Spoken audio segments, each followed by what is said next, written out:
So we conducted a randomized controlled trial of a cash transfer program that provided $1,000 a month unconditionally for 3 years. And we were considering the impacts of income on a wide range of outcomes through a combination of administrative records, enumerated in-person or over-the-phone surveys, online surveys, and even data collected through a custom mobile phone app. Do people work less when they have more money? Because you might expect when you have more money that there's less need to work or money from your job is a little bit less valuable to you. Absolutely. So we did see moderate effects on labor supply. So that means that people were both working a little bit less overall, like there are fewer people working, as well as if you were working, you were reducing your hours a little bit. And also for people, other people in the household too, I should say, which was somewhat unexpected. So you were giving the money to the individual, not the household? Yes, the transfers were going to the individual, but we saw large spillover effects on the rest of the household too. Do you view it as a bad sign that people worked less? Because that's always one of the critiques of a program that gives people money, right? Is that, well, if you give them money and then they work less, you're kind of undercutting your own goals in a certain sense, right?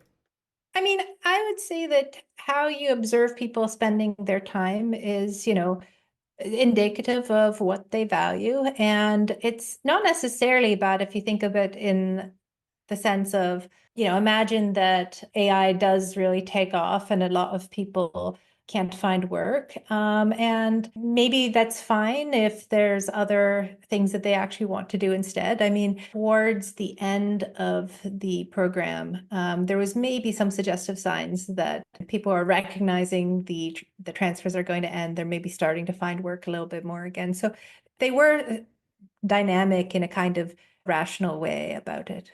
What about better jobs? Because you might think that with more money, people could be a little more flexible. Maybe they could take longer to find a job they like or quit their job they hate so that, they can then go find a new job that's better for them. Absolutely. So this was one of the hypotheses we were really interested in.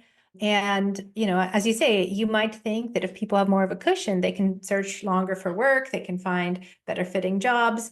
On the other hand, there's actually a debate in the literature right now because you could think that the longer people search, the more their skills degrade and the harder a time they might have finding a good job.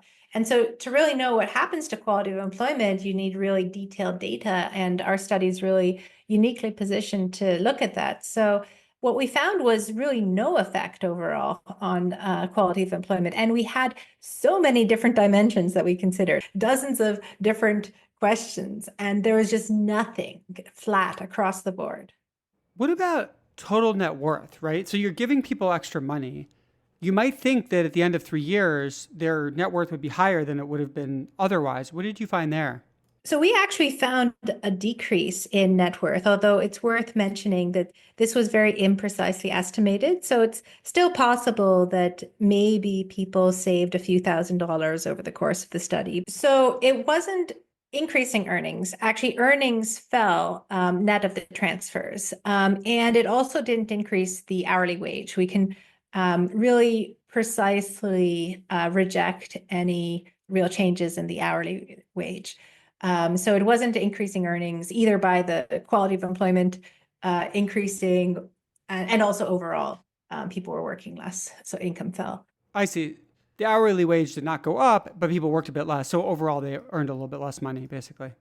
Yeah, yeah. Eva, thanks so much for coming on. Thanks so much for having me here. If you're interested in topics like these, I'd love it if you'd subscribe.